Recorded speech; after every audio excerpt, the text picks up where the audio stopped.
بسم اللہ الرحمن الرحیم۔ آج 19 نومبر ہے، سن ہے 2022 اور دن ہے ہفتے کا۔ میں ہوں محمد طفیل شاد۔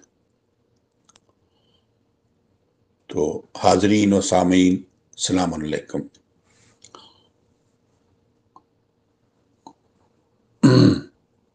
عورت کا مقام قرآن کریم کی روشنی میں سورہ النساء کے ریفرنس سے جاری و ساری ہے۔ پچھلے ایپیسوڈ میں ہم نے سورہ النساء کی 134 آیت نمبر پر اختتام کیا تھا۔ آج کے درس میں جو ٹاپک زیر بحث آئیں گے اس میں پہلا ہے کہ گواہی ہمیشہ سچی دیا کرو، خواہ تمہارے اپنے یا والدین کے خلاف ہی کیوں نہ ہو۔ دوسرا ہے ایمان کی لازمی شقیں۔ پھر آئے گا ایمان کی عملی تصدیق۔ پھر ہم کور کریں گے دین میں جبر نہیں۔ پھر موضوع آئے گا کتب روایات کا مسئلہ قتل مرتد، جو کہ 4/137 کی کھلی مخافت ہے۔ پھر آخر میں ہم بیان کریں گے تصریف آیات۔ تو حاضرین و سامعین، ہم ابتدا کرتے ہیں سورہ النساء کی 134 آیت سے۔ بسم اللہ الرحمن الرحیم۔ من کانا یرید ثواب الدنیا فعند اللہ ثواب الدنیا والآخرہ وکان اللہ سمیعا بصیرا۔ 4/134۔ جو فرد یا قوم صرف دنیوی فائدے کا ارادہ رکھتی ہے اور اس طرح اللہ کے قوانین سے گریز کرتی ہے، وہ سن لے کہ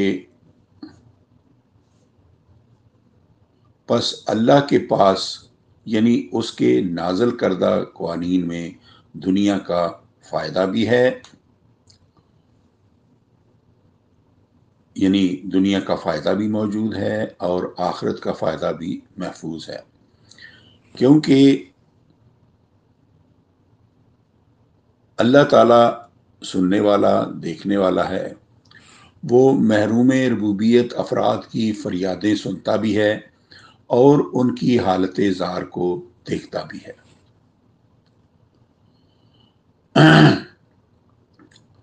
تو سامعین کرام، گواہی ہمیشہ سچی دیا کرو، خواہ تمہارے اپنے یا والدین کے خلاف ہی کیوں نہ ہو۔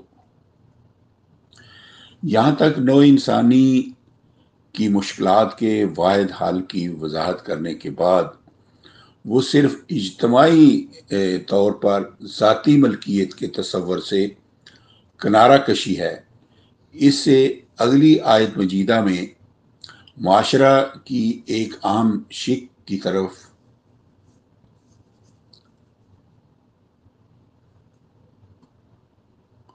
توجہ دلائی گئی ہے، جس سے مخالفت پیدا ہوتی ہے اور جس سے افراد، اقوام، خاندانوں اور قبیلوں میں دائمی عداوت کی بنیاد قائم ہوتی ہے، وہ ہے جھوٹی گواہی۔ تو اس کے متعلق اللہ تعالیٰ قرآن کریم میں فرماتے ہیں، یا ایھا الذین آمنوا کونوا قوامین بالقسط شہداء للہ ولو علی انفسکم او الوالدین والاقربین ان یکن غنیا او فقیرا فاللہ اولی بہما فلا تتبعوا الہوی ان تعدلوا وَإِن تلوا او توردو فإن اللہ کان بما تعملون خبیر، 4/135۔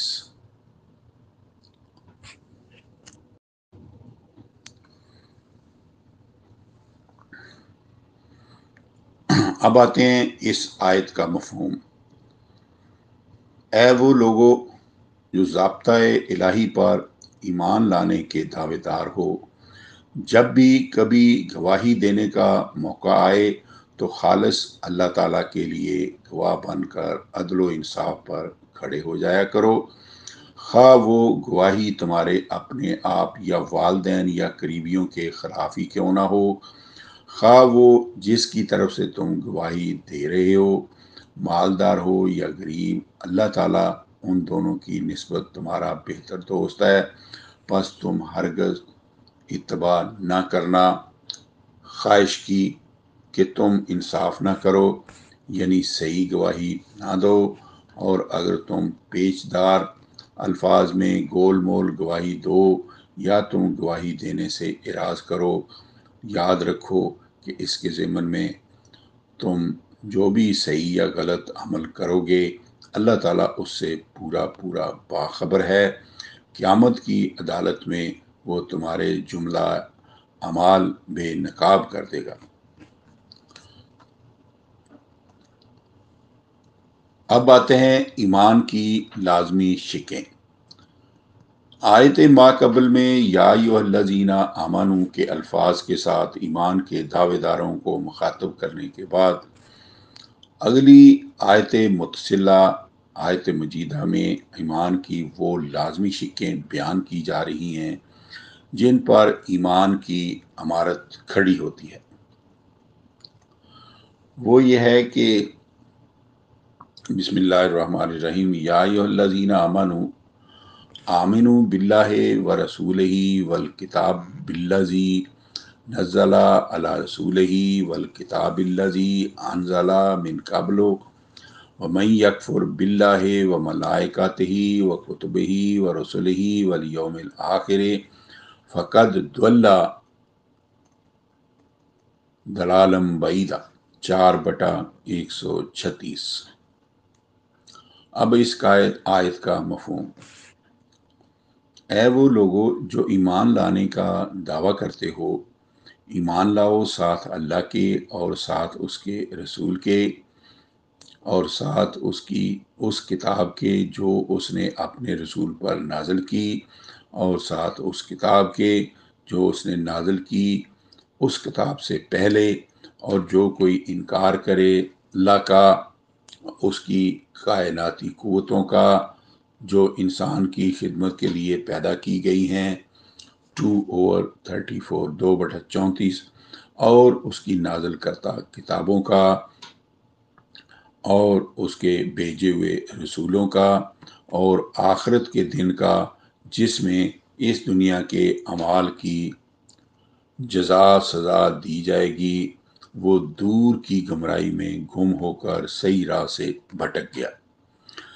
تو سامعین کرام، یہ ہیں ایمان کی 5 لازمی شقیں جن پر ایمان لائے بغیر کوئی شخص مومن نہیں کہلا سکتا۔ ایمان کی پہلی شق یہ ہے ایمان باللہ۔ ہر مومن کے لیے لازم ہے کہ اللہ تعالیٰ پر اس طرح ایمان لائے کہ اس دنیا کا خالق مالک وہی ہے، اس کائنات میں اس کے قوانین ہر آن جاری و ساری ہیں، جن کی زنجیروں میں کائنات کی ہر چیز جکڑی ہوئی مصروف عمل ہے، 57/1 پلس 59/1 پلس 61/1 پلس 62/1 پلس 64/1۔ اس کی ذات میں کوئی شریک نہیں، 112/1۔ اس کی صفات میں کوئی شریک نہیں، 37/180۔ اس کے حکم میں کوئی شریک نہیں، یہ 6/57، 12/40، 12/67، 18/226۔ دوسرا نمبر ہے ایمان بالملائکہ۔ اللہ تعالیٰ کی پیدا کردہ کائناتی قوتوں پر اس طرح ایمان لائے کہ وہ سب کی سب اس کی خدمت کے لیے پیدا کی گئی ہیں۔ وہ ذکر ہوتا ہے 2/34 plus 7/11 plus 15/29 plus 17/61 plus 18/50 plus 20/116 plus 38/72 تمام کائناتی قوتوں کو بذریعہ تسخیر تابع فرمان بنانا ہے۔ 45/13 ان میں سے نہ کسی کو سجدہ کرنا ہے، نہ کسی کے سامنے دست بدستہ ہونا اور ڈنڈوت بجا لانا ہے۔ تیسرا ہے ایمان بالکتب، اللہ تعالیٰ کی نازل کردہ تمام کتابوں پر اس طرح ایمان لائے کہ سب برحق ہیں، سب کے اندر واحد مکمل اکمل ضابطہ حیات قرآن کریم والا ہی نازل کیا گیا تھا۔ 42/13 اپنے اپنے وقت پر یہ اکیلی واجب الاتباع امام تھی۔ 11/17 پلس 46/12 اور اس وقت اکیلا قرآن کریم بلا شرکت غیر واجب الاتباع امام ہے۔ 7/3 4 نمبر ایمان بالرسل، اللہ تعالیٰ کے تمام رسولوں پر اس طرح ایمان لائے کہ سب کے سب ایک سے رسول تھے۔ 2/285 ان میں سے کوئی بھی گھٹیا قسم کا رسول نہیں تھا، ان میں کا ہر رسول ایک سے ایک افضل تھا۔ 2/253 اللہ تعالیٰ کے سب رسول کامیاب و کامران اور غالب تھے۔ 58/21 سب کے سب اللہ تعالیٰ کے 100% فرما بردار اور نوع انسانی میں واجب التکریم تھے۔ 21/26 and 27 لیکن آخری رسول محمد سلام علیہ رضی اللہ تعالیٰ عنہ سلام علیہ سمیت سب کے سب اللہ کے بندے بشر تھے۔ 14/11 17/93 18/110 41/6 پانچواں ہے ایمان بالیوم الآخر،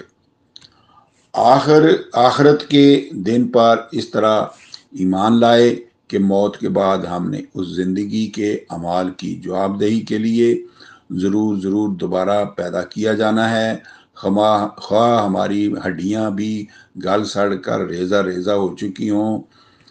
2/28 plus 17/49 plus 23/16 plus 23/82 plus 34/7 plus 37/16 plus 75/324 اب ہے ایمان کی عملی تصدیق۔ لیکن یاد رہے کہ ان 5 بنیادی شقوں پر محض زبانی کلامی ایمان نہیں ہوگا۔ ایمان کی تصدیق ہر مومن کا عمل کرے گا۔ بصورت دیگر اللہ، ملائکہ، کتب، رسل، آخرت پر زبانی ایمان اور عملاً انکار ہو تو ایسا ایمان کسی کام نہیں آئے گا۔ اللہ تعالیٰ کے ہاں ایسے ایمان کی کوئی قیمت نہیں۔ مثال کے طور پر اللہ پر ایمان کے بعد اگر کوئی شخص عملاً غیر اللہ کو حاکم مان کر غیر اللہ کے احکام پر عمل رہے، نیز غیر اللہ کو کائناتی امور میں متصرف مان کر غیر اللہ سے مرادیں مانگتا رہے، تو ایمان باللہ کے ایسے دعوے داروں کے متعلق ارشاد ہوا ہے وَمَا يُؤْمِنُ أَكْثَرُهُم بِاللَّهِ إِلَّا وَهُم مُشْرِكُونَ 12/106 اور نہیں ایمان لاتے اکثر لوگوں کے مگر ایمان لانے باوجود مشرک ہوتے ہیں۔ پھر یہ ہم ذکر کریں گے کہ دین میں جبر نہیں۔ آیت بالا 4/136 میں ایمان کی مکمل شقیں بیان کرنے کے بعد اگلی آیت مجیدہ میں اس امر کی وضاحت کر دی گئی ہے کہ دین میں جبر ہرگز نہیں، جو چاہے مذکورہ شقوں پر خود ایمان لائے، جو چاہے خود انکار کر دے، اور یہ ایمان و انکار ایک مرتبہ نہیں جتنی مرتبہ چاہے کرتا چلا جائے، قرآن کریم اس کے حق کے خود اختیاری میں ہرگز روک نہیں بنتا۔ چنانچہ ارشاد ہوتا ہے 4/137، ان الذین آمنوا ثم کفروا ثم آمنوا ثم کفروا ثم ازدادوا کفرا لم یکن اللہ لیغفر لهم ولا لیہدیہم سبیلا۔ بے شک جو لوگ برضا و رغبت بلا کسی دباؤ کے خود ایمان لائیں، پھر ایمان لانے کے بعد خود انکار کر دیں، پھر خود ایمان لائیں، پھر خود انکار کر دیں، تو یہ ان کا حق خود اختیاری ہے جس میں کوئی جبر نہیں۔ 2/256 2/256۔ پھر اگر وہ خود کفر میں خود زیادتی اختیار کریں، یعنی کفر میں پکے ہو جائیں، تو پھر اللہ تعالیٰ ایسا نہیں کہ انہیں معاف کر دے، اور نہ ایسا ہے کہ پھر انہیں اپنے سیدھے راستے کی رہنمائی کرے، کیونکہ سیدھا راستہ اختیار کرنا بھی انسان کا اپنا کام ہے، اور جرم کرنے کے بعد خود توبہ اور اصلاح کر کے مغفرت کا حقدار ہونا بھی انسان کا اپنا کام ہے۔ اللہ تعالیٰ مجرم کی توبہ اور اصلاح کے بعد غفور الرحیم ہے۔ 6/54 7/153 16/119۔ کتب روایات کا مسئلہ قتل مرتد، آیت بالا 4/137 کی کھلی مخالفت ہے۔ کتب روایات کا مسئلہ یہ ہے کہ جو شخص ایک مرتبہ مسلمان ہونے کے بعد کافر ہو جائے، یعنی واپس کفر میں لوٹ جائے، ارتداد کا مرتکب ہو، مرتد ہو جائے، وہ واجب القتل ہے، یعنی اسلام کی روح سے اس کی سزا یہ ہے کہ اسے قتل کر دیا جائے۔ روایات کا دیا ہوا یہ تصور آیت بالا کی کھلی مخالفت ہے، جس میں ایک مرتبہ نہیں بلکہ بار بار غور و خوض کے بعد ایمان لانے اور کفر میں لوٹ جانے، مرتد ہو جانے پر کوئی پابندی نہیں لگائی گئی۔ اس بار بار کے ارتداد پر بھی یہ نہیں کہا گیا کہ جب وہ آخری مرتبہ کفر پر پکا ہو جائے تو اسے قتل کر دیا کرو۔ صرف اس کی اخروی سزا کی خبر دی گئی ہے کہ اللہ تعالیٰ نہ اسے معاف کرے گا اور نہ اسے سیدھے راستے کا راہ رو ٹھہرائے گا۔ تو اب آتا ہے تصریف آیات۔ ارتداد کے ضمن میں ذیل کی تصریف آیات ملاحظہ فرمائیں کہ کس طرح ارتداد یعنی ایمان لانے کے بعد پھر کفر میں لوٹ جانے پر قرآن کریم نے کوئی قدغن نہیں لگائی۔ اس میں پہلا نمبر ہے ان الذین کفروا بعد ایمانہم ثم ازدادوا کفرا لن تقبل توبتہم واولئک ھم الضالون۔ 3/90۔ بے شک جو لوگ ایمان لانے کے بعد کافر ہو جائیں، پھر کفر میں زیادتی کر کے پکے ہو جائیں، تو ان کی توبہ قبول نہیں ہوگی، کیونکہ وہ آخر دم تک گمراہ ہیں۔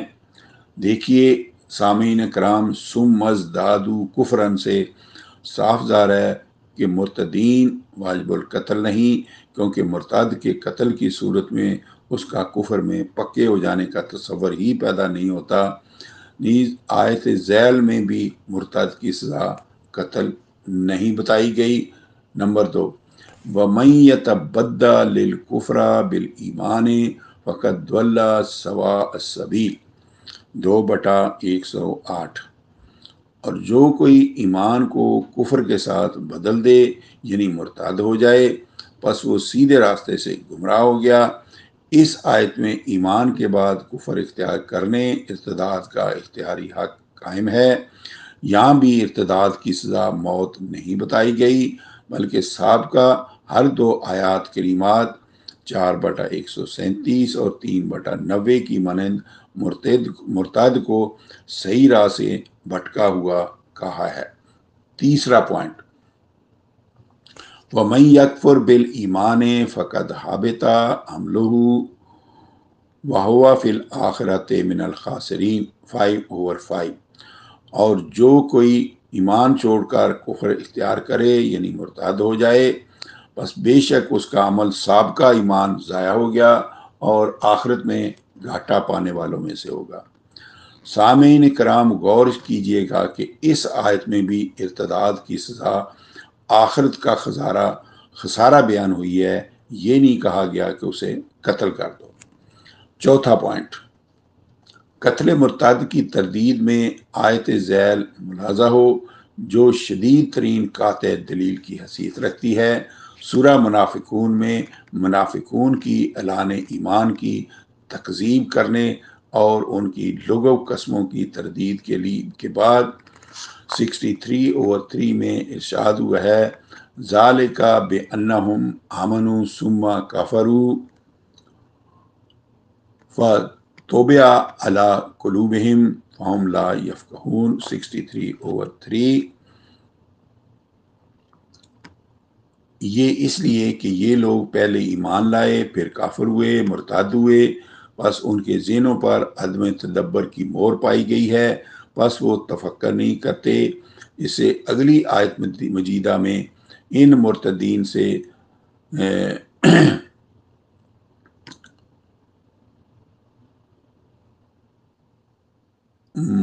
مجتنب رہنے کی یعنی اجتناب کرنے کی تاکید کی گئی ہے۔ وَهُوَ الْعَدُوُّ فَاحْذَرْهُمْ 63/4، وہ مسلمانوں کے دشمن ہیں، ان سے بچ کر رہنا۔ سامعین کرام، ان آیتوں میں آمنوا ثم کفروا کے الفاظ میں کھل کر مرتدین کا ذکر کیا گیا ہے اور ان سے بچ کر رہنے کی تاکید کی گئی ہے۔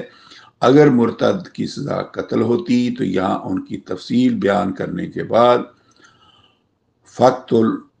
فَاقْتُلُوهُمْ کا حکم دیا جانا چاہیے تھا، تو فَاحْذَرْهُمْ کا نہیں، فَاحْذَرْهُمْ کے حکم سے تو ان سے بچ کر رہنا روز روشن کی طرح عیاں ہے کہ مرتد کی سزا اللہ تعالیٰ کے ہاں قتل نہیں بلکہ دین الہی میں انہیں زندہ رہنے کا حق دیا گیا ہے۔